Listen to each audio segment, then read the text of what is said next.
Hola i benvinguts. Avui ens endinsem en uns textos clau de Plató, fragments dels llibres segon, quart i set de la República. Són conceptes importants per a les paus 2025. Exacte. I Plató hi vol definir la justícia, però fa una cosa curiosa, oi? Per entendre la justícia en una persona, primer construeix tota una ciutat ideal. Sí, és la seva estratègia. Una analogia a gran escala. Com si necessitéssim mirar en gran per entendre el petit. Anem a explorar-ho. Exactament. Ell, a través de Sòcrates i els seus interlocutors, Glaucó i Adimant, dissenyà aquesta Calípolis, la ciutat vella o ideal. No és un pla polític pràctic, És més aviat un model teòric. Per buscar la justícia. Sí, per veure on és la justícia a la ciutat i, després, aplicar aquest mateix patró a l'ànima humana. És un viatge, vaja, des de com neix una societat fins a l'ètica i el coneixement. Doncs comencem per la ciutat. Com sorgeix? No comença per luxe, suposo. No, gens ni mica. Comença per la necessitat més pura i dura. L'ésser humà no és autosuficient, sol no pot. Necessitem coses bàsiques. Clar, menjar, una casa, roba, i per això cal gent que s'hi dediqui. Pagesos, constructors, teixidors, sabaters, també fusteres, ferrers per les eines, ramaders... O sigui, gent especialitzada. Això és clau. L'especialització segons l'aptitud natural. Cadascú fa allò per al que serveix més, allò que li surt millor. I després? Doncs cal intercanviar productes, no? Llavors apareixen els comerciants, els mercaders, i també gent per als treballs més pesats, els obrers. Aquesta primera base és la classe dels productors. Però clar, la gent sempre vol més, oi? Mobles més bons, perfums, pastissos... Això deu complicar la cosa. I tant que la complica. La ciutat simple i sana es converteix, diu Plató, en una ciutat opulenta. I el luxe demana més recursos, més espai. Més territori. Exacte. I si necessites més territori, què passa? Doncs que topes amb els veïns. La guerra? Inevitablement. I per a la guerra ja no serveixen els pagesos o els artesans. Cal una nova classe de gent. Els militars professionals. Sí, els guardians. Gent especialitzada en defensar la ciutat. Però aquests guardians, Plató diu que no només han de ser forts, oi? Han de Perquè ser són fràgils, radiants. amables també, i amics del saber. Sembla una mica contradictori per a un guerrer. Bé, és que és un matís molt important. Han de ser valents, ferotges amb l'enemic, sí, però també han de ser amables, gentils amb els seus conciutadans. Com un gos guardián, diu ell. Exacte. Com un gos de raça que sap distingir. I aquesta capacitat de discernir qui és amic i qui és enemic, això requereix coneixement, intel·ligència. Ah, d'aquí ve lo de ser amic del saber. Sí, han de tenir una certa naturalesa filosòfica. I, de fet, d'entre els millors guardians, els més capacitats i formats durant anys, sortiran els qui han de governar. Els governants filòsofs. Aquests són la tercera classe. I llavors tenim les tres classes, productors, guàrdians i governants. Entesos. On encaixa la justícia aquí? Doncs Plató busca les virtuts cardinals en aquesta ciutat perfecta. Primer, la saviesa. On és? En els governants, que són pocs però saben que li convé a tota la ciutat. Val? Després, el coratge. Aquesta és la virtut pròpia dels guàrdians. La seva feina és defensar les lleis i les idees correctes que venen dels governants, sense por. I la temprança? La temprança és diferent. No és d'una sola classe. És com l'harmonia, l'acord general. Que tothom estigui d'acord en qui ha de manar i qui ha de ser manat. És una mena d'autocontrol col·lectiu. Una concòrdia, diu ell. Sí, una concòrdia que s'estén per tota la ciutat. Un equilibri. I la justícia, doncs? La quarta virtut. La justícia és, per a Plató, el fonament de tot plegat. És el principi que fa que cadascú, cada classe i cada individu dins la classe, faci allò que li toca per naturalesa. Fer el propi. Exacte. No ficar-se on no li pertoca. La injustícia és justament això. La barreja, la interferència entre les classes, el caos que provoca que algú faci una feina que no és la seva. Entesos, la ciutat justa és ordenada, cadascú al seu lloc. I ara, com portem això a l'individu? A l'ànima. Doncs l'analogia continua, és directa. Plató argumenta, recordes l'exemple aquell de Leontí que volia i no volia mirar uns cadàvers. que dins nostre també hi ha parts en conflicte. Sí, que no som una sola cosa. Exacte. Identifica 3 parts de l'ànima. La racional, el logos, que és la que pensa, calcula, la que hauria de governar. La seva virtut és la saviesa. Com els governants. Tal qual. Després hi ha la part irascible, el thymos. És la fugositat, l'empenta, la ràbia, l'honor. Les passions nobles. Aquesta part és l'aliada natural de la raó. Com els guardians. La seva virtut seria el coratge. Perfecte. I, finalment, la part concupiscible, l'epitimia. És la seu dels desitjos més bàsics. Menjar, beure, sexe, diners. Com els productors. Exacte. Aquesta part ha de ser controlada, moderada. Llavors, ser just individualment seria tenir aquestes 3 parts en harmonia. Precisament. És just quan la teva part racional governa amb saviesa, la part irascible l'ajuda amb coratge a aplicar les decisions. I la part concupiscible obeix, està sota control. I la temprança individual. És aquest acord intern, aquesta harmonia entre les parts. La injustícia, al contrari, és el desordre, la guerra civil dins l'ànima, quan una part inferior vol manar sobre la raó. És com una malaltia de l'ànima. Molt clar. I tot això ens porta al llibre 7 amb el famós mite de la caverna. Sovint es parla d'ell com a teoria del coneixement, però lliga directament amb qui ha de governar, oi? Totalment lligat. El mite és una al·legoria brutal sobre l'educació i la realitat. Descriu com l'ànima pot pujar des del món fosc de les opinions i les aparences sensibles, la caverna, les ombres, cap al món lluminós de les idees, de la veritat intel·ligible. L'exterior de la caverna. Sí, i el cim d'aquest món és la idea de bé, representada pel sol, que ho il·lumina tot i és la causa de tot, tant del ser com del conèixer. I l'educació no és omplir un cap buit. No, diu Plató, és girar l'ànima sencera, treure-la de la foscor i orientar-la cap a la llum, cap a la veritat. Ajudar-la a recordar allò que d'alguna manera ja sap, la reminiscència. I qui fa aquest viatge i surt de la caverna és el filòsof. Però per què hauria de tornar a la foscor a governar? Si ha vist la llum, deu voler quedar-se allà fora, no? Aquesta és la gran paradoxa i la clau del filòsof rei. Com que és l'únic que ha vist el bé en si mateix, és l'únic que sap que és realment bo per a la ciutat. Per tant, és l'únic capaç de governar amb justícia, buscant el bé comú i no el seu interès. Encara que no li vingui de gust. Exacte. Polacó diu que té una obligació moral de baixar, de tornar a la caverna i ajudar els altres. La llei no està feta per a la felicitat d'una sola classe, ni tan sols la dels filòsofs, sinó per a la de tota la comunitat. I cal preparar-se molt per arribar-hi, oi? Les matemàtiques, la dialèctica... Sí, és un camí llarg. Les matemàtiques, aritmètica, geometria, astronomia, harmonia, són com l'entrenament per apartar la ment del món sensible i acostumar-la a pensar abstractament. Són el preludi de la dialèctica, que és el mètode filosòfic per excel·lència per copsar les idees i, finalment, la idea de bé. Vaja, doncs sembla que tot quadra. L'estructura de la ciutat justa, la de l'ànima justa i el coneixement necessari per governar. Tot apunta a un ordre, a una jerarquia, on la raó, il·luminada per la idea de bé, ha de ser la guia. Opcional, tant a nivell social com individual, una harmonia basada en la naturalesa de cada part i orientada cap al bé. La injustícia és el contrari, el desordre, la disfunció, el caos. És una construcció molt potent, molt unificada, però clar, potser deixa una pregunta a l'aire. Si tot depèn tant de que cadascú es quedi quiet al seu lloc natural, quin espai queda per al canvi, per a la mobilitat? Pot un sistema així, aparentment tan rígid, adaptar-se realment a la complexitat de les persones i les societats reals? Benvinguda a aquesta nova potser una exploració. reflexió per seguir pensant. Avui, ens submergim en la filosofia medieval. Farem servir uns fragments d'un document, Ocells, la filosofia medieval, per intentar, destil·lar-ne les idees clau. L'essència, oi? Primer de tot, situem-nos una mica. Som just després de la decadència de l'hel·lenisme. Any 380, el cristianisme esdevé religió oficial a Roma.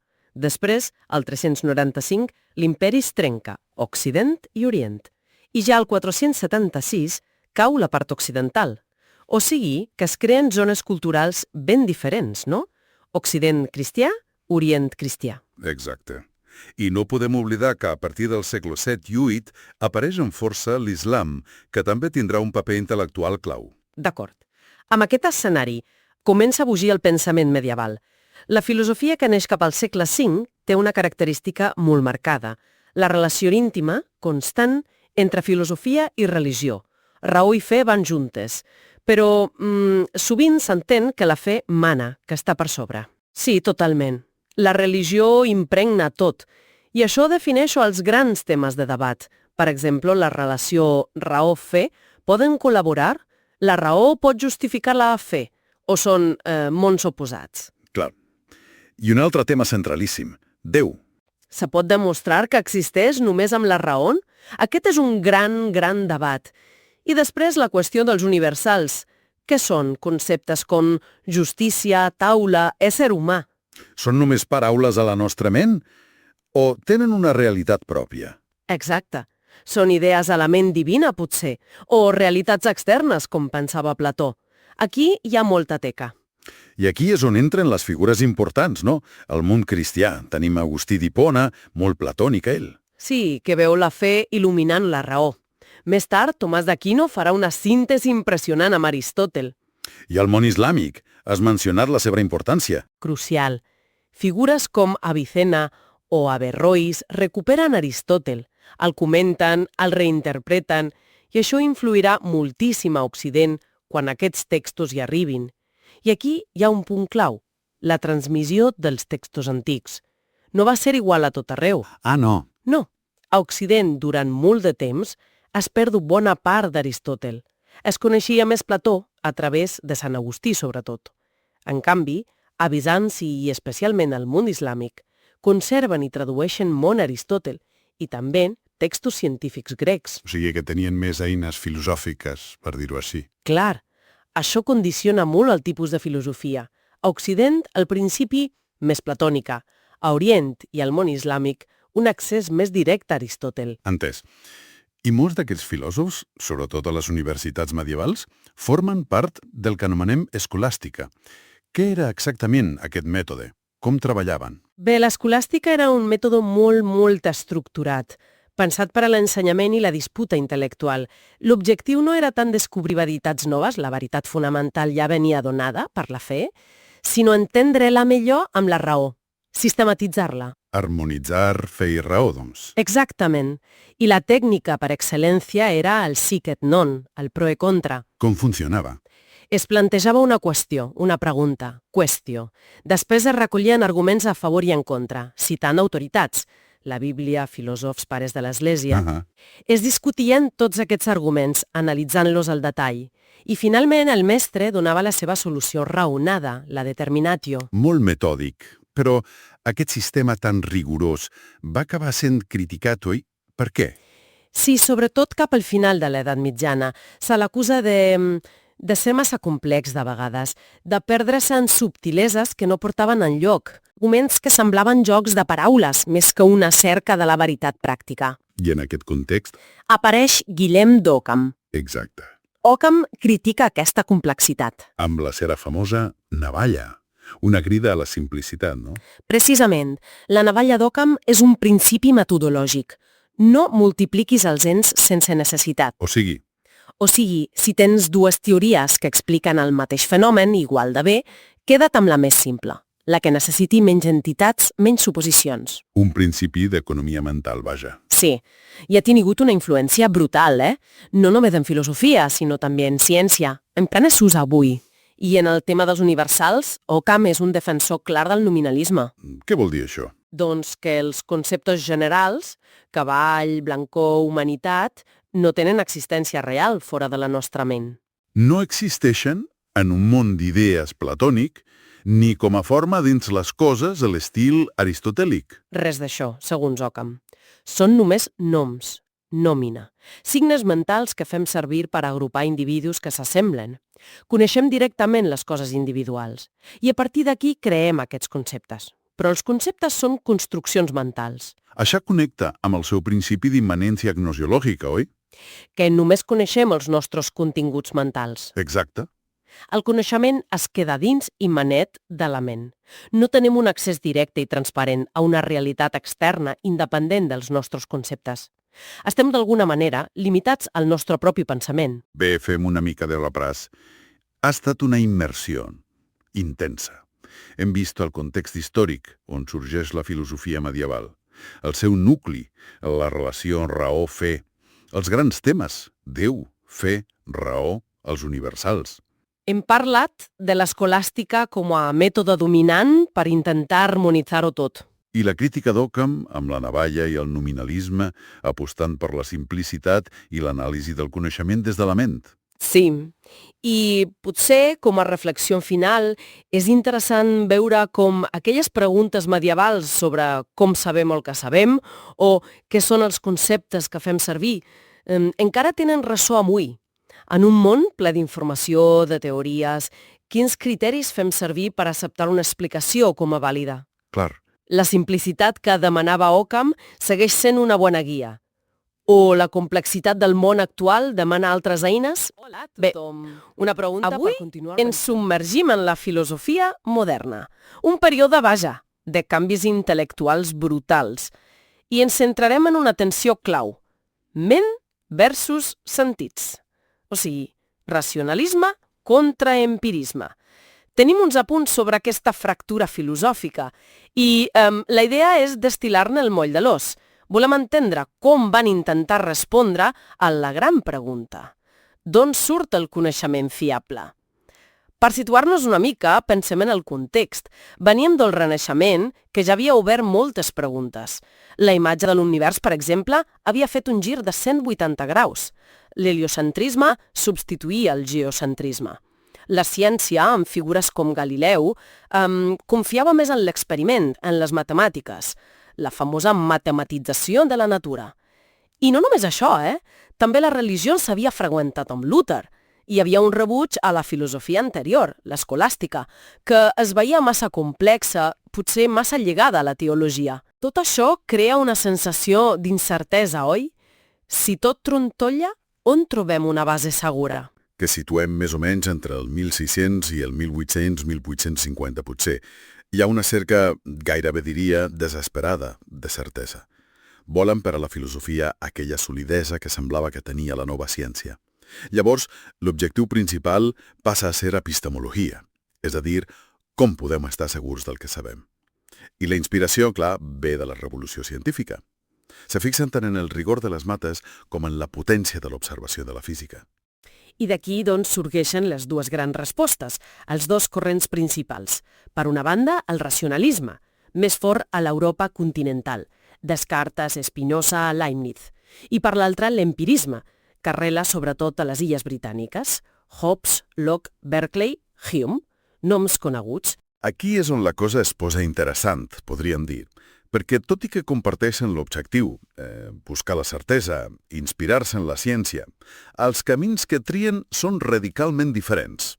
La divisió apareix quan ens preguntem on posen la font principal del coneixement. Pels racionalistes, la clau és la raó. Creuen que podem arribar a veritats fonamentals només pensant, deduint a partir de principis que la raó veu com a evidents. Una mica com fem en matemàtiques, vaja. Sovint busquen aquest fonament últim en idees que, diguem-ne, van més enllà de l'experiència directa, com la idea d'ànima, o un jo pensant que ja tenim de manera innata. Entesos.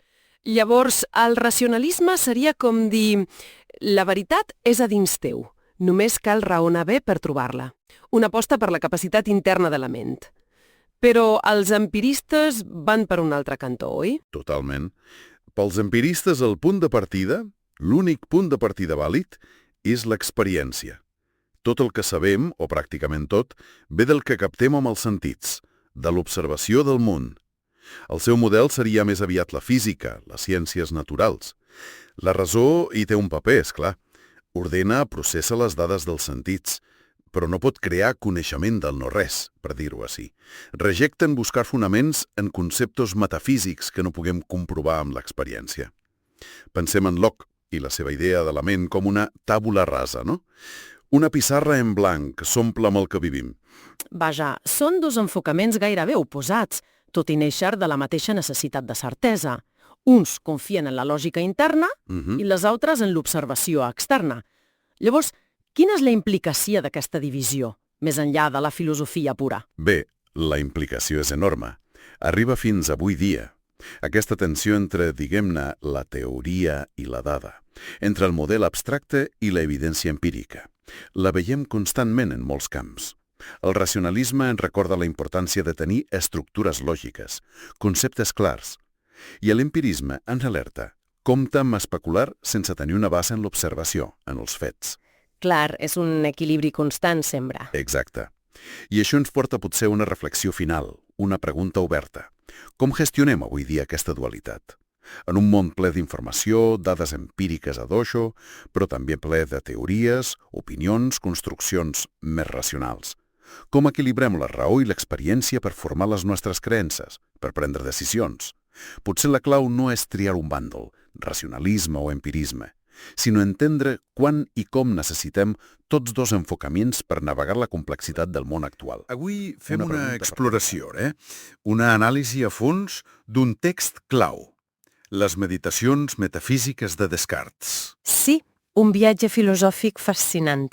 Ens basarem en una síntesi que en detalla les idees principals. L'objectiu és, doncs, seguir el camí de Descartes, des d'aquell dubte inicial, tan radical, fins a veure si troba alguna certesa ferma. I comença fort, Ja la primera meditació posa sobre la taula la hipòtesi del geni maligna, un ésser que ens podria estar enganyant constantment. Això mateix. Aquesta primera meditació és un aplica al dubte metòdic, Exacte. No és només dubtar per dubtar. És un mètode, una estratègia. Qüestionar-ho tot, però sistemàticament. Els sentits, per exemple. Clar, els sentits ens enganyen a vegades, no? Doncs fora. La realitat. Potser estem soñant, fora també. Fins i tot la bogeria o les matemàtiques, que semblen tan segures. Sí. Diu, i si hi ha un déu enganyador o aquest geni maligne que juga amb nosaltres? Bé, el criteri és, si hi ha el més mínim dubte, ho aparquem. Temporalment. Vaja, és una neteja a fons. Com un reset mental complet. La idea és buscar si queda alguna cosa. Alguna cosa absolutament indubtable. I sorprenentment, d'aquest buit, en surt alguna cosa. A la segona meditació. Exactament. Aquí ve la primera gran troballa. Encara que dubti, encara que m'enganyin, el fet mateix de dubtar o de ser enganyat prova que jo, el subjecte que fa això, existeixo. El famós cogito, jo sóc, jo existeixo. Precisament, és la consciència la que es revela com a primera certesa inqüestionable. D'acord. Pensar, en el sentit més ampli, dubtar, afirmar, sentir, tot això demostra l'existència. Però què és aquest jo? Bona pregunta. Descartes analitza això.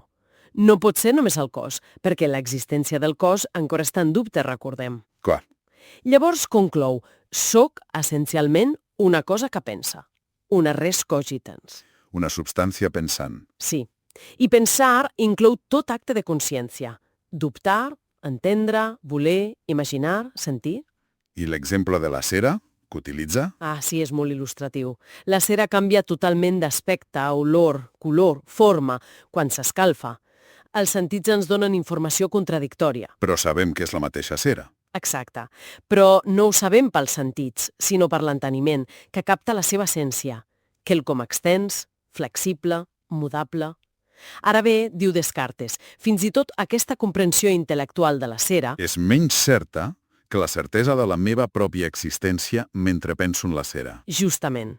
La certesa del cogito és la més immediata i fonamental. Val. Tenim el jo penso, una ment segura de si mateixa. Però, com surt d'aquí? Com recupera la confiança en el món exterior o en les matemàtiques? Sembla una mica tancat, no? Sí, podria semblar un punt mort. I aquí és on entra Déu.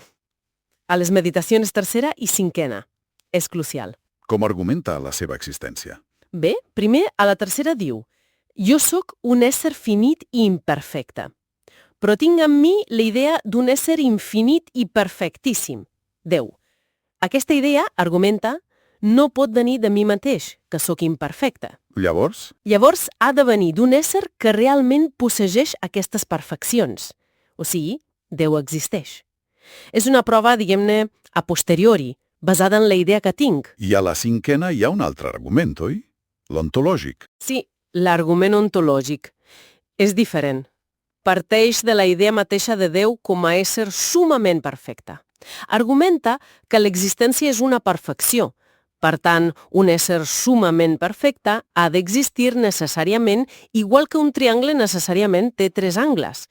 L'existència pertany a l'essència de Déu. Entès.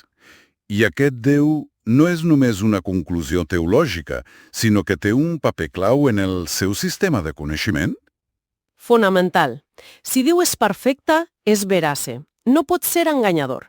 Això desactiva la hipòtesi extrema del geni maligne. Ah, clar. I si Déu no ens enganya i ens ha donat la capacitat de conèixer, aleshores les idees que percebem de manera clara i distinta, com les veritats matemàtiques, han de ser veritables. O sigui, Déu es converteix en la garantia de la fiabilitat del nostre coneixement més enllà del jo. Exactament. És el pilar que sosté tot l'edifici del saber. I la idea de Déu, per cert, és innata, segons ell. Molt bé. Llavors, amb Déu com a garant, i ja pot abordar el món material. Com demostra que les coses externes existeixen, a la 6a meditació? Bé, parteix de les sensacions. Sentim colors, sons, textures. Aquestes sensacions semblen venir de fora. Són involuntàries, no les produïm nosaltres a voluntat. Tenim una inclinació natural a creure que les causen els objectes externs. Exacte. I com que Déu és veraç, no permetria que estiguéssim radicalment enganyats en aquesta creença tan fonamental. Per tant, conclou, hi ha d'haver coses materials, externes, que causen aquestes sensacions. La res extensa existeix. Però no qualsevol tipus de realitat material, sinó una amb unes característiques molt concretes. Sí, per a Descartes, l'essència de la matèria és l'extensió en longitud, amplada i profunditat.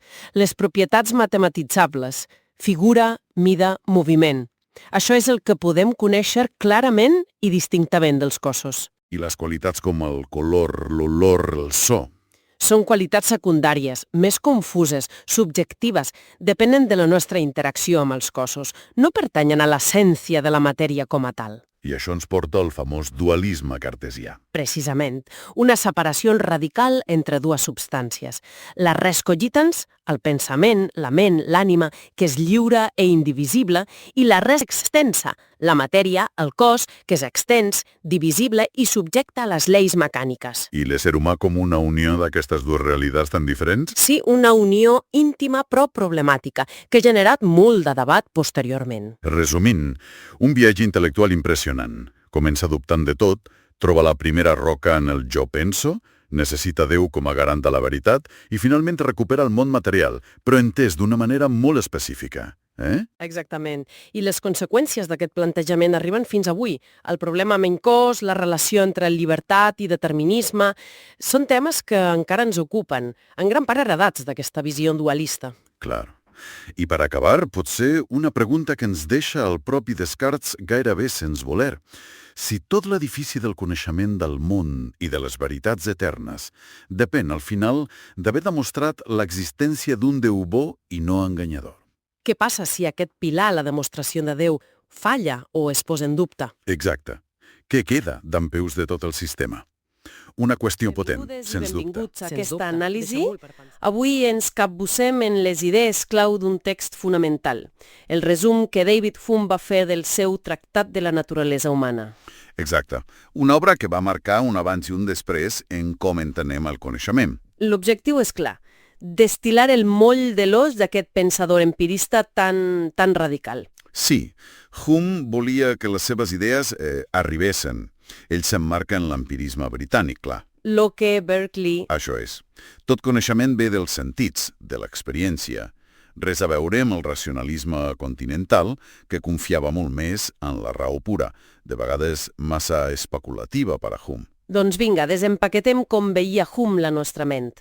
Ell parla de percepcions, oi? Com a contingut general. Sí, tot el que hi ha a la ment són percepcions, però de seguida fa una distinció crucial. Ahà. Entre impressions i idees. Les impressions són, el directe, sensacions, emocions, vívides, fortes. I les idees? Les idees són com ressons, còpies pàl·lides d'aquestes impressions. El record d'un dolor, la idea d'un color, són més dèbils. I d'aquí neix el seu gran principi, l'empirista. Tota idea ha de venir d'una impressió. Exacte. I si no trobem la impressió original, sensorial o emotiva, Adeu idea. doncs Hume diu que la idea és buida, pot ser fins i tot un sense sentit. És una eina potentíssima contra la metafísica tradicional. Conceptes com substància, ànima. Una és la impressió directa d'això. Clar. Rebutja les idees innates de Descartes, llavors. Totalment. Com Locke, pensa més aviat en una tàbula rasa, una pissarra en blanc per les idees. Ara bé, un matís. Admet impressions innates, com les passions bàsiques, el desig, l'aversió. Però són sentiments, no conceptes. Coneixement, oi? Sí, és útil. Parla de relacions d'idees i qüestions de fet. Les primeres són veritats de la lògica o les mates. 2 + 2 = 4. Són necessàries, certes per definició, però no ens diuen res de nou sobre el món. Són, diguem-ne, estèrils en coneixement empíric. Entès. I les segones? Les qüestions de fet. Aquestes sí que parlen del món. El sol sortirà demà. Se basen en l'experiència. Podrien ser falses. Són les que amplien el nostre coneixement. I la causalitat pertany a aquest grup. Perfecte. Agafem l'exemple clàssic. Les boles de billar.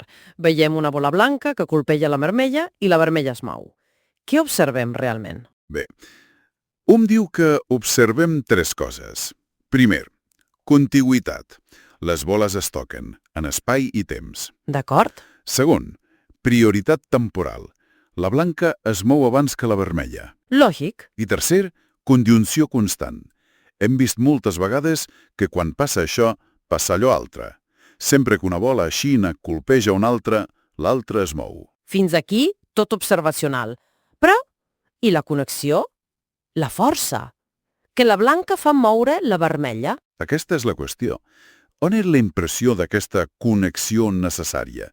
No la veiem, no la sentim, només veiem la seqüència repetida. Vaja. Llavors, no podem demostrar amb la raó que la segona bola hagi de moure's. Només ho esperem-ho perquè sempre ha passat així? Exactament. L'únic que fem és projectar el passat cap al futur. Suposem que la natura és uniforme, que demà serà com avui. Però podem provar aquesta uniformitat? Diu que no. No és una veritat lògica. Podem imaginar perfectament que demà la bola no es mogui sense contradicció. I tampoc amb l'experiència, clar, perquè no tenim experiència del futur. Correcte. Intentar provar-ho amb l'experiència passada inducció seria un argument circular. Justifiquem la inducció basant-nos en la inducció prèvia. No funciona. Si la raó no justifica la nostra creença en causa-efecte, què ho fa? Per què estem tan segurs que el sol sortirà demà? Aquí entra el concepte clau, el costum, l'hàbit. El costum. Sí.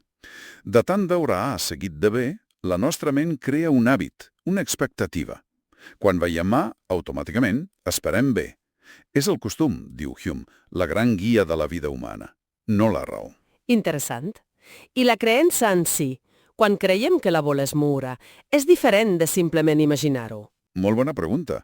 Per Hume, la creença no afegeix una idea nova. És una qüestió de sentiment. Un sentiment. Una manera més viva, ferma, intensa de concebre la idea. Quan creiem una cosa, la sentim amb més força. I aquest sentiment, d'on ve? Doncs del costum. Uau, això té unes implicacions brutals. Si apliquem aquest mateix mètode a buscar la impressió original a la idea que tenim de nosaltres mateixos, del jo. Exacte.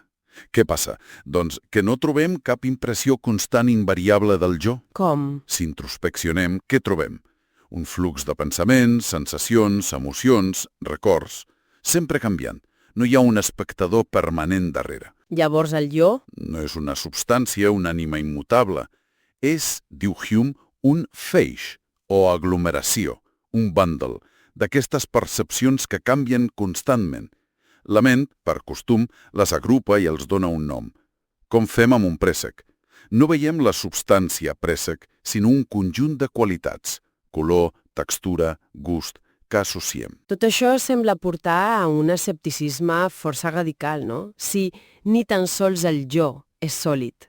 Sí, porta a un cert escepticisme sobre les grans afirmacions de la metafísica i fins i tot sobre la certesa absoluta que de vegades es pretenia per a la ciència, entenent-la com a coneixement necessari. Però podem viure així? Aquí està el matís clau de Hume. És un escepticisme moderat i pràctic. Filosòficament podem arribar a aquests dubtes. Per a la vida real, la natura, el costum, són molt més forts. Ens obliguen a creure en la causalitat, en el món exterior, en un cert sentit del jo, per poder actuar i sobreviure. L'escepticisme radical és invivible. D'acord. Recapitulem les idees principals d'aquesta anàlisi a fons. El coneixement fiable ve de l'experiència directa, de les impressions. Sí, la causalitat no és una connexió necessària que observem, sinó una expectativa basada en el costum, en la repetició d'experiències. La creença és més un sentiment de vivacitat que una idea afegida. Exacte. I el jo no és una entitat permanent, sinó un flux de percepcions lligades per la memòria i el costum. Al final, el costum és la nostra guia pràctica, malgrat els límits de la raó. Precisament. I això ens deixa amb una pregunta final, potser una mica inquietant. A veure, Si la nostra comprensió del món i de nosaltres mateixos depèn tant de l'hàbit, d'aquest sentir format per l'experiència passada, quina garantia real tenim que les coses continuaran sent com han estat fins ara? Fins a quin punt podem confiar cegament en les nostres expectatives més baixes? Dens. La filosofia moral d'Immanuel Kant. Sí, un gegant del pensament. Agafarem la fonamentació de la metafísica dels costums, com a guia. Exacte. La idea és destil·lar els conceptes clau. Què és això de la bona voluntat? El deure, l'imperatiu categòric. Idees fonamentals, vaja. Intentarem entendre què vol dir Kant quan parla d'actuar moralment. Perfecte. Doncs som-hi. Tot comença, si no m'equivoco, amb la bona voluntat. Kant diu que és l'únic bo, Sense condicions. això mateix. És una afirmació potentíssima, per començar. Vol dir que qualitats com la intel·ligència, la valentia, no són bones per si soles. Exacte. Poden ser usades per a fer el mal si no hi ha una bona voluntat al darrere. Pensa en un lladre astut. Clar, La bona voluntat, en canvi, és bona per si mateixa, per la intenció, pel voler, no tant per si aconsegueix alguna cosa o no. entesos. El valor està en la intenció, no en el resultat. Això ja trenca amb moltes ètiques, oi? Les que busquen la felicitat. Totalment. Kant mira la intenció racional. I per entendre aquesta bona voluntat ens porta al concepte de deure. Ah, el deure. L'ètica kantiana és deontològica, se centra en el deure. Sí, i aquí fa una distinció clau, molt important. No és el mateix actuar conforme al deure que actuar per deure. A veure. Conforme al deure sona a fer el que toca, però potser per altres motius. Precisament. L'exemple clàssic és el del botiguer. Sí, el que no cobra de més a un client inexpert. Exacte. Actua conforme al deure, però potser ho fa per por de perdre clients, per interès propi. Llavors, aquesta acció, encara que correcta per fora, no té valor moral per a Kant. No, perquè la motivació no és purament moral. El valor moral només apareix quan s'actua per deure. És a dir, perquè entens que és el teu deure fer-ho, per respecte a la llei moral, sense buscar res a canvi. Això és. Com en l'altre exemple, el de la persona desesperada, que, tot i voler morir, conserva la vida. Com que no té cap inclinació natural a viure en aquell moment, si ho fa, és per deure pur. I aquesta acció sí que tindria valor moral ple, segons Kant. És una mica extrem, potser, però il·lustra el punt. Sí, posa el llistó alt. La motivació racional és el que compta, deixant de banda inclinacions, sentiments. Això mateix. La raó és la clau. D'acord, però la nostra voluntat sovint no segueix la raó, no? Està plena d'inclinacions. Com fa la raó per manar? Mitjançant imperatius. Són ordres de la raó.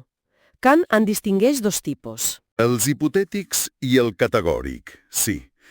Els hipotètics són condicionals. Si vols aconseguir X, fes Y. Com si vols estar en forma, fes esport. Són com regles pràctiques per aconseguir un objectiu, però no són la llei moral universal. No. Són mitjans per a fins. poden ser d'habilitat o de prudència, relacionats amb la felicitat, que Kant veu com un concepte indeterminat.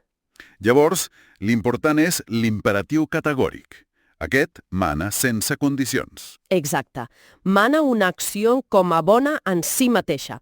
És la llei moral. Punt. I la formulació més famosa és aquella de actua només segons la màxima. Per la qual puguis al mateix temps voler que esdevingui llei universal.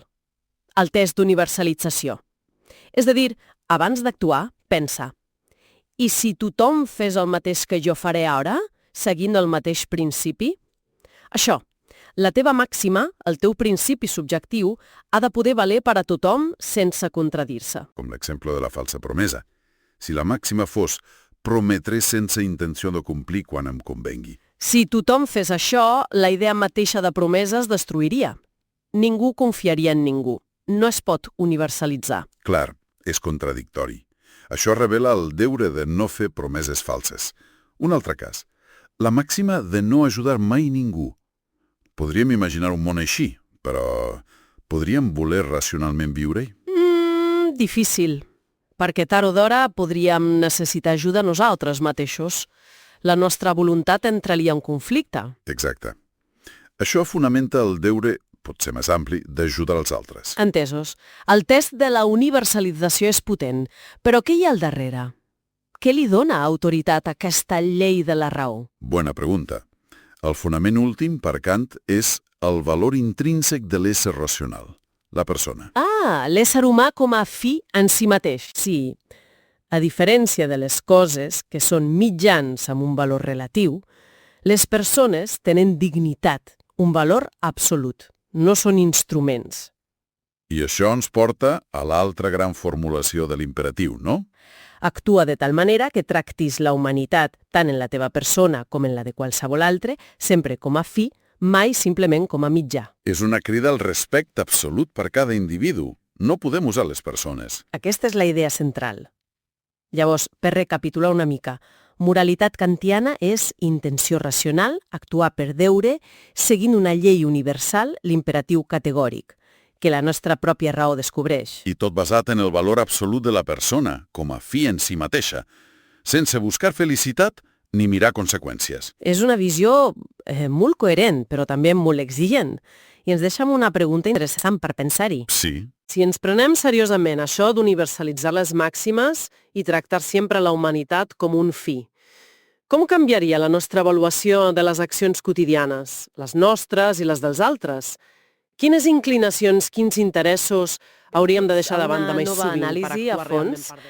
Avui explorem les idees centrals de l'utilitarisme de John Stuart Mill. Exacte. Ens basarem en uns apunts d'estudi sobre la seva obra clau, l'utilitarisme. Una obra fundamental, sí. L'objectiu és, destil·lar el més interessant d'aquesta teoria ètica tan influent. Comencem per un punt que sovint porta a equívocs. Sí, comencem per aquí. El concepte d'utilitat, que sona una mica fred, potser. Pot ser. Però Mill aclareix de seguida que no suposa pas el plaer. Al contrari, per als utilitaristes, utilitat significa, de fet, plaer i absència de dolor. Plaer i absència de dolor. Sí, aquesta és la base. El moll de l'os sobre el qual es construeix tota la teoria. Entesos. I això, doncs, ens porta directament al nucli, el famós principi d'utilitat, oi? Precisament. La idea que les accions són correctes si promouen la felicitat i incorrectes si fan el contrari. Exactament això. I la felicitat, per Mill, és justament això que dèiem. Plaer i absència de dolor. Però atenció, aquí hi ha un matís clau.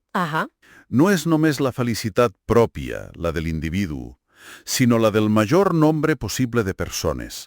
Aquest és l'estàndard moral, el fi últim de les nostres accions, segons Mill. Clar, però aquí Mill va haver de fer front a una crítica important, no? La que acusava aquesta idea, de ser una mena de filosofia per a porcs. Sí, l'hedonisme barroer, li deien. Això, centrada només en els plaers més bàsics, més sensuals. Com va respondre a això? Bé, aquí rau una de les seves aportacions més, jo diria, interessants, per defensar-se d'aquesta crítica que ja havien rebut filòsofs anteriors com els epicuris, i més recentment Jeremy Bentham. Un altre utilitarista important. Sí, amb una visió potser més quantitativa del plaer. Mill introdueix una jerarquia de plaers. Argumenta que no tots els plaers valen el mateix. O sigui, que hi ha plaers superiors i inferiors. Com podem saber quins són quins? Mill proposa un criteri. Els plaers superiors són aquells que estan relacionats amb les facultats més elevades, l'intel·lecte, els sentiments morals, la imaginació. Els inferiors són els més lligats, doncs, a la sensació física. I qui decideix quins són superiors? Doncs aquelles persones que han experimentat ambos tipus de plaers. Ah, l'experiència com a clau. Exacte. Aquelles que, coneixent-los tots dos, prefereixen clarament els superiors. Els que tenen les dues capacitats desenvolupades. D'aquí ve aquella famosa frase seva. És millor ser una persona insatisfeta que un gorri satisfet. Millor ser Sòcrates insatisfet que un nes insatisfet. Sí. Això sembla lligar la felicitat a un concepte de dignitat humana, oi? Més enllà del simple plaer. Totalment. Per Mill, cap ser humà, conscient de les seves facultats superiors, voldria rebaixar-se a una existència inferior, encara que li prometessin la plena satisfacció dels plaers d'aquesta existència inferior. Entenc. Confondre felicitat amb simple contentament, diu Mill, seria un error. La dignitat forma part intrínseca de la nostra concepció de la felicitat. Val, entesa la distinció, però fins i tot parlant de plaers superiors, la gent es preguntava, és realista aspirar a una felicitat constant? Sembla difícil d'assolir, no? Sí, és una objecció comuna. Mill admet que la felicitat no és un estat d'èxtasi continu, no és això. Llavors, què és? Més aviat consisteix en moments de plaer predominant sobre el dolor. Una combinació de períodes de tranquil·litat amb moments d'excitació. De fet, creu que les principals causes d'una vida insatisfactòria són l'egoisme i la manca d'un esperit cultivat. Vull dir, la manca d'interès per allò que ens envolta, per la vida intel·lectual, afectiva. Clar. I què passa amb l'autosacrifici? Si tot va de buscar el plaer, com encaixa renunciar a la pròpia felicitat? Sembla contradictori. Bé, Mill ho veu perfectament compatible. El sacrifici d'un heroi o d'un màrtir només té valor, només és lloable si augmenta la suma total de felicitat al món. O sigui, si beneficia els altres més del que perjudica a un mateix, en termes globals. Exacte. Si algú renuncia a la seva felicitat personal per la dels altres, està actuant, de fet, d'acord com el principi utilitarista. El sacrifici en si mateix no és un bé, ho és si serveix a la felicitat general. D'acord, però ja per assolir és una altra qüestió. No és una ètica més exigent? Haver d'estar sempre calculant les conseqüències per a tothom abans de fer res? Uf! Sí, aquesta és una altra de les grans objeccions. I no pot tornar la gent freda i calculadora, pendent només dels resultats? Són objeccions clàssiques, sí. Mill hi respon diverses coses. Primer, diu que l'important són les conseqüències de l'acció per a la felicitat general, no tant la motivació de qui actua. Encara que sigui per interès propi. Encara que sigui per interès propi, o per sentit del deure, o per qualsevol altra raó. Si l'acció promou la felicitat general, és correcta. Segon, respecte al càlcul. Sí. Diu que no cal fer-lo a cada moment, des de zero. La humanitat ja ha acumulat segles d'experiència sobre quines accions tendeixen a produir bons resultats. Tenim, diguem-ne, regles secundàries basades en l'experiència col·lectiva. Ah, bé, això ho fa més pràctic. Clar. I tercer, no nega el valor de les bones intencions o la virtut en una persona, però insisteix, el criteri per jutjar si una acció és correcta o incorrecta són les seves conseqüències objectives. I això de tornar-se fred. Diu que no refreda els sentiments més del que ho faria qualsevol altre estàndard moral que s'apliqui amb racionalitat. A més, afegeix que és compatible amb la religió i que no és simple conveniència egoista, com alguns deien. Val. I com ho justifica Mill aquest principi fonamental? Vull dir, per què hem d'acceptar que la felicitat general és l'únic desitjable com a fi? No sembla fàcil de demostrar lògicament. Ho admet. Admet que no es pot provar en el sentit lògic estricte, com una demostració matemàtica. La seva justificació és més aviat de tipus empíric. Es basa en l'observació de la naturalesa humana. A veure, diu, L'única evidència que podem tenir que alguna cosa és desitjable és que la gent realment la desitja. I què desitja la gent per sobre de tot com a fi últim? Doncs la felicitat. Sembla directe. O és. Argumenta que tot el que desitgem ho desitgem o bé com a mitjà per a la felicitat o bé com a part de la felicitat mateixa. I les altres coses que busquem, els diners, la fama, la virtut? Mill argumenta que, inicialment, potser es desitgen com a mitjans per la felicitat, però amb el temps, per associació d'idees, poden arribar a ser desitjades per si mateixes. Es converteixen, diguem-ne, en part integrant del que considerem una vida feliç. Com la virtut, per exemple? La virtut és l'exemple més clar per a ell. Es pot arribar a desitjar per si mateixa, però originàriament i fonamentalment es valora perquè forma part essencial d'una vida feliç. Tant per a l'individu com per a la societat, és un bé suprem dins de la felicitat general. Molt bé. Llavors, podríem resumir dient que l'utilitarisme de Mill busca maximitzar la felicitat entesa com a plaers de qualitat i absència de dolor per al major nombre possible? Exacte. Jutjant les accions per les seves conseqüències globals. Perfectament resumit. Aquest és el nucli. I un apunt final que em sembla interessant és la distinció que fa entre desig i voluntat i com la voluntat, que potser inicialment només segueix el desig, es pot modelar per l'hàbit. Sí, això és important per respondre a com podem actuar correctament, encara que no sempre tinguem el desig espontani de fer-ho. Mill assenyala que podem cultivar l'hàbit d'actuar buscant el bé general, fins al punt que la nostra voluntat s'hi alineï gairebé automàticament. L'hàbit pot reforçar i fins i tot crear la voluntat virtuosa. La voluntat és filla del desig, però pot independitzar-se'n gràcies a l'hàbit. Això ens deixa amb una reflexió final, potser una mica provocadora. Endavant. Si la voluntat pot ser modelada per l'hàbit per alinear-se amb el bé comú, quina responsabilitat tenen la societat i l'educació en elements que Mill, de fet, considerava crucials en la formació activa d'aquests hàbits? Com podem construir una comunitat on la felicitat general sigui realment la meta compartida i volguda per hàbit? És una pregunta excel·lent i molt pertinent. Deixa la porta oberta a pensar en l'aplicació pràctica i social d'aquestes idees ètiques, oi?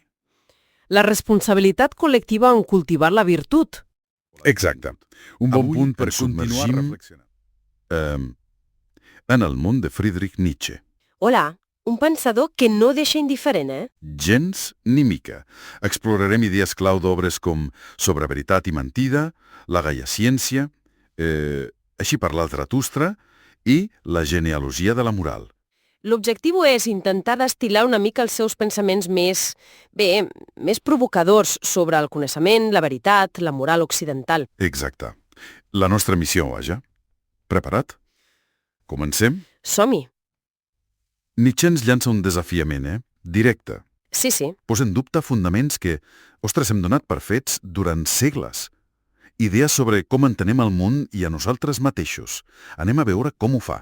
Comença amb una idea potentíssima. El coneixement no és un reflex fidel de la realitat. Diu que és més aviat una eina humana subjectiva, saps? Una mena de metàfora útil, diu ell. Això. La veritat, per tant, no és quelcom que descobrim allà fora, sinó més aviat una convenció, una il·lusió, potser necessària. Sí, ell parla d'antropomorfització, que mai accedim al món objectiu. És un misteri. L'exemple de la fulla és bo, oi? No hi ha una fulla ideal platònica. I no, hi ha fulles individuals, concretes.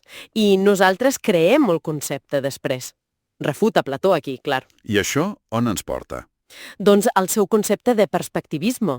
No existeix una única veritat objectiva. Sinó múltiples perspectives. Exacte, moltes mirades possibles. I la veritat que acceptem normalment és, segons ell, només la perspectiva que ha aconseguit imposar-se, sovint de manera arbitrària. Ostres, això obre una pregunta clau. Si no hi ha una veritat sòlida, on ens recolzem? Què passa quan trontolla tot? I aquí és on la cosa es posa fascinant. O complicada, segons com es miri. A la gaia ciència, amb la famosa frase «Déu ha mort». Uf. Sí, i és important entendre que no només parla de religió, No, clar, és un símbol. Exactament. Simbolitza la caiguda de qualsevol fonament extern, transcendent, que donava sentit a la vida. les idees de Plató, el déu cristià. Fins i tot la fe cega en la raó de la il·lustració, oi? Ell critica que la il·lustració, tot i voler superar la religió, Va mantenir l'estructura. Vull dir, buscar el valor fora d'aquest món, secularitzar el cristianisme, però mantenint de la base metafísica. i aquesta mort, llavors, què genera? Un buit immens, el que ell anomena nihilisme. Ahà. La sensació que res no té valor intrínsec, que els grans ideals que guiaven Occident doncs s'han esfondrat. Des de Plató, diu. I la raó il·lustrada, segons ell, no va ajudar gaire? No. Ell creu que l'un de portar el progrés moral esperat va accelerar aquesta pèrdua de sentit vital. Va fracassar en aquest sentit. Però clar, Nietzsche no es queda aquí, en el pessimisme de dir tot s'ha enfonsat. No és Schopenhauer. No, gens ni mica. Davant d'aquest buit, la seva proposta és una afirmació radical de la vida. Molt potent. Aquí entra l'ideal del superhome, l'Übermensch. Exactament. Que no és un superheroi de còmic, Cal aclarir-lo. No. És algú capaç de crear els seus propis valors, anar més enllà de la moral heredada. Això, algú que accepta que no hi ha garanties divines o externes i que abraça plenament el món terrenal, el cos, la voluntat, la creativitat. I per entendre com crear aquests nous valors, és clau la seva anàlisi de la moral, oi? La genealogia. Crucial. Distingeix entre la moral de senyor i la moral d'esclau. A veure. Neix de l'autoafirmació. I la d'esclau. Aquesta, diu, neix del ressentiment. Una paraula clau. És el ressentiment dels dèbils contra els forts. I què fa? Inverteix els valors. Com? Doncs ara bo passa a ser el pacient, l'humil, el submís. I el que abans era bo, el noble, el fort, esdevé malvat, böse, perillós. Vaja. I ell argumenta que la nostra moral dominant, Amb la nostra mala d'Occident, sí. des de Plató, passant pel cristianisme i arribant a la democràcia i el socialisme, és una moral d'esclau, que en el fons nega la vida. És una crítica. Demolidora. Totalment. I el superhome seria el repte de superar aquesta moral i crear una d'afirmativa. I entremig introdueix allò de l'etern retorn, oi? Com un experiment mental. Sí. T'imagines haver de reviure la teva vida exactament igual, amb cada detall, cada dolor i cada alegria, infinites vegades. Estaries disposat? Fa pensar. La idea és impulsar-nos a viure cada instant amb tanta plenitud, amb tanta intensitat i dignitat, que la resposta sigui un sí rotund. És un test per mesurar l'afirmació de la vida. Clar. I això connecta amb la idea de voluntat, suposo, com encaixa aquí. Bé, Nietzsche és crític amb les dues visions extremes, tant amb la idea filosòfica tradicional del lliure albir, que ell considera una il·lusió metafísica, com voler ser la teva pròpia causa, diu ell, la causa sui, o treure's el fang estirant-se els cabells. Impossible. Exacte. Però també critica el determinisme científic estricte, el mecanicisme. El que diu que la voluntat està totalment determinada per causes externes. Sí, perquè ho veu com una altra invenció reduccionista, que nega el subjecte. Llavors, com entén ell la voluntat, si no és ni lliure ni determinada? Més que en termes de llibertat o determinació, l'analitza en termes de força o debilitat relatives i en un sentit històric. Interessant.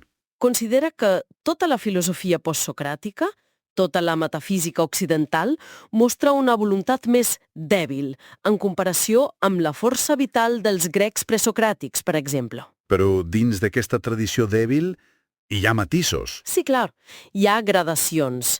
Per exemple, ell diria que un filòsof que defensa la llibertat i la responsabilitat, encara que Nietzsche pensi que és una ficció útil, mostra una voluntat relativament més forta. Que qui? Que un científic determinista, per exemple, que acaba negant el subjecte, reduint tothom a causes i efectes. Ell veu una mena de debilitament progressiu de la voluntat a Occident al llarg de la història. Molt bé.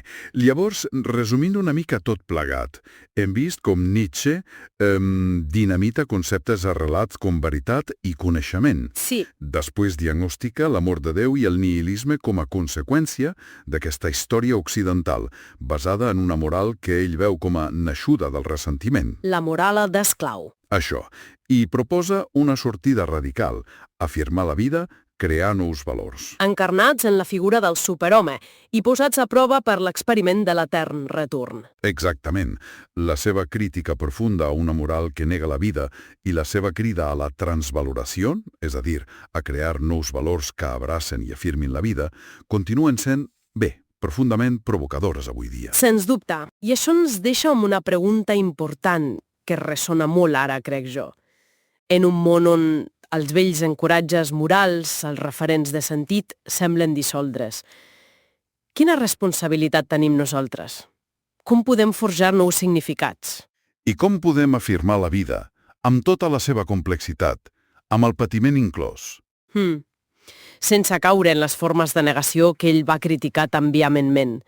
És un repte enorme. Una reflexió potent, sí senyor, per continuar explorant-la Avui fem un anàlisi a fons de les idees de Martha Nussbaum, concretament del seu llibre Creant capacitats. Bon dia. La idea és veure per què diu que el PIB, el Producte Interior Brut, doncs no és prou, per mesurar com vivim de bé. Exacte. I quina alternativa proposa ella? Sí, mirarem la seva crítica al PIB i aquesta proposta seva de l'enfocament de les capacitats. La crítica principal, el moll de l'os, és que el PIB per càpita, que s'usa moltíssim, ens pot enganyar. Enganyar com? Bé, perquè és una mitjana. I una mitjana, doncs, no et diu res de com se reparteixen la riquesa. No saps si la gent, sobretot la que té menys, està millorant de veritat o no. Clar. Nussbaum posa un exemple molt potent, el de la Basanti, una dona de Gujarat a l'Índia. Sí, és un cas molt il·lustratiu. Resulta que a la seva regió les xifres del PIB pujaven. L'economia anava bé, teòricament, però la seva vida, res, seguia en pobresa, amb problemes greus com la violència domèstica. Exacte. El PIB era, com diu Nussbaum, indiferenciat a la seva realitat. I aquí està el problema, llavors. Sí, el problema gros és que el PIB no només ignora com es distribueix la riquesa, sinó que, a més, deixa fora coses superimportants. Com què, per exemple? Doncs la salut de la gent, si tenen accés a una bona educació, si se senten segurs, si poden participar en política, o sigui, dimensions bàsiques del benestar humà. I si les polítiques només miren el PIB? Doncs poden acabar descuidant aquestes necessitats bàsiques. I això, alerta, no passa només a països, diguem-ne, en desenvolupament. Passa també a països rics, on hi ha molta desigualtat. Entès. Llavors, si el PIB falla tant, què proposa Nussbaum com a alternativa?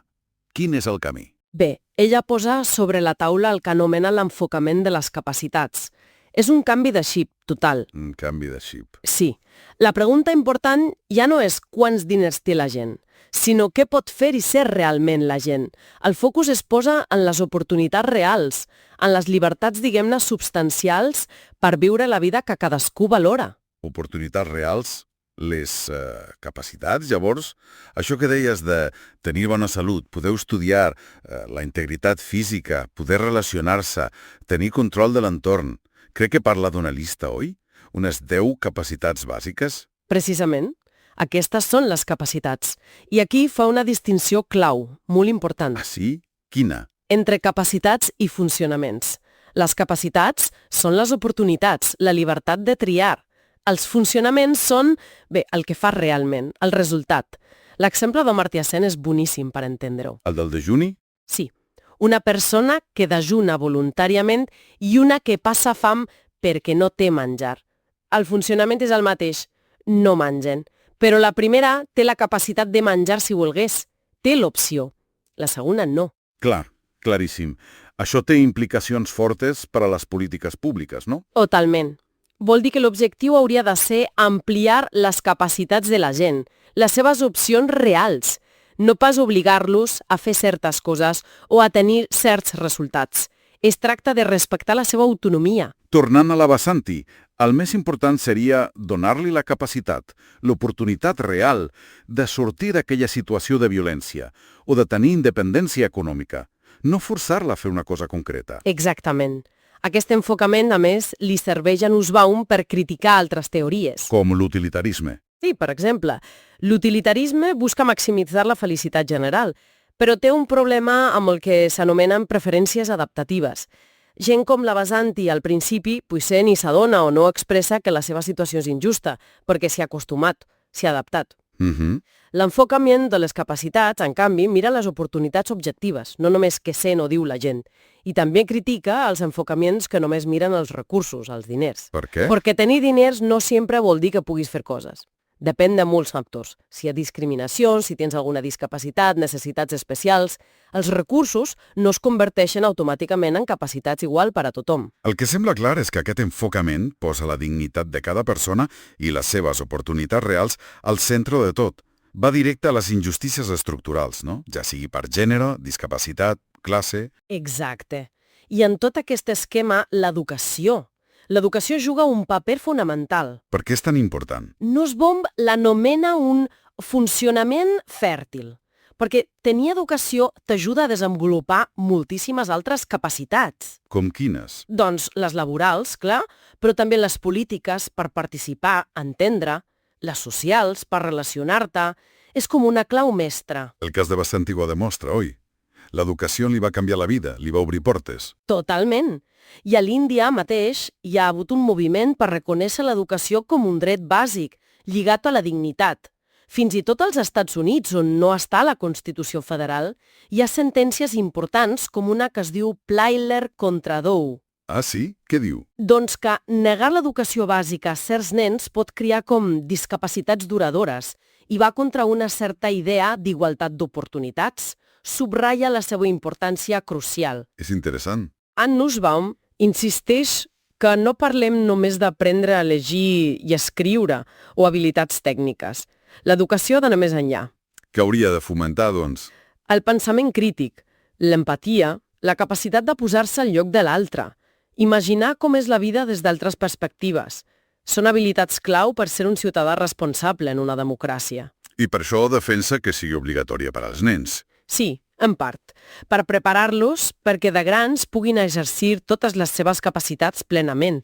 Bé, resumint una mica, sembla que Nussbaum ens dona una visió del progrés molt més completa, més humana, que mirar només les xifres del PIB. Sí, se centra en les llibertats reals, en la dignitat de cada persona. És una mirada que va més enllà dels números freds. Exacte. I és una perspectiva que, si ens la prenem seriosament, ens obliga a repensar moltes coses. Què és el que realment valorem com a societat? Bona pregunta. I potser amb això podem tancar, llançant una reflexió final. Si les polítiques, les decisions que prenem com a societat, es basessin més en promoure aquestes capacitats humanes que en fer créixer l'economia i propú, com canviaria tot plegat?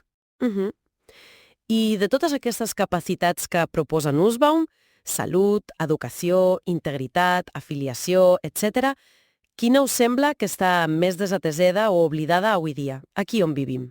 Queda la pregunta a l'aire per pensar-hi. Benvingudes a aquesta Moltes gràcies. exploració. Gràcies a tots. Avui ens endinsem en una idea fundamental. Com s'imagina que naixen les societats i els governs? Exacte. Tenim uns apunts que comparen pensadors clau del contracte social, Hobbes, Locke, Rousseau.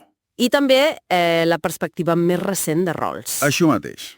L'objectiu és, bé, destil·lar les seves visions, que són força contraposades, sobre la nostra naturalesa, per què no ens organitzem i, doncs, quin tipus de poder polític ens surt?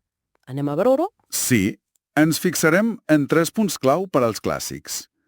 Com veuen l'hipotètic estat de naturalesa abans de la societat?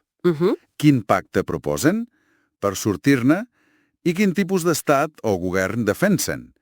I després, clar, veurem com Rawls replanteja la qüestió. Perfecte. Comencem fort, doncs, amb Hobbes. El seu estat de naturalesa té fama de ser poc acollidor, oi? Gens ni mica, no? Hobbes l'imagina com un caos total. Llibertat i igualtat completa, sí, però això porta a una guerra de tots contra tots. La famosa frase. L'home és un llop per a l'home. Ho clava. La por, l'egoisme, dominen. No hi ha lleis, ni moral compartida, res. Entenc. Llavors, per què pactarien per sortir d'això? Sembla, no sé, un preu molt alt renunciar a la llibertat total. Bé, per pura supervivència. És un càlcul fred, racional, cedir tota la llibertat i el poder a un soberà absolut. el que ell anomena el Leviatan.